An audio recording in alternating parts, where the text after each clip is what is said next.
গোলামিতে আর কিছুই নেই। না অস্ত্র, না রাজনৈতিক কোনো বল, না কোনো বন্ধুর বন্ধুত্ব, খোদার কসম কোনো প্রয়োজন নাই।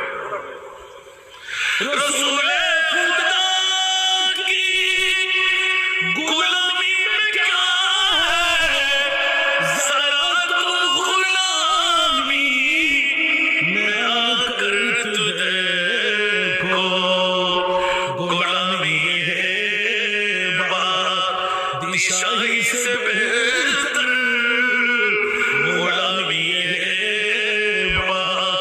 बादशाही से बेहतर, इधर आओ किस्मत जगा कर तू देखो। ঘরে বসে থাকলে কাজ হবে না, ওরসন বিদেশে যান, মুস্তাফার কোরআনে যান। এক নাম্বার জান্নাতি, দুই নাম্বার জান্নাতি, তিন নাম্বার জান্নাতি, বেলায়েতের আফতার গৌস পাক খাজা গরিব নওয়াজ হযরত আব্দুল হামিদ মোল্লা পীর সাহেব হতে পারবেন। সুবহানাল্লাহ।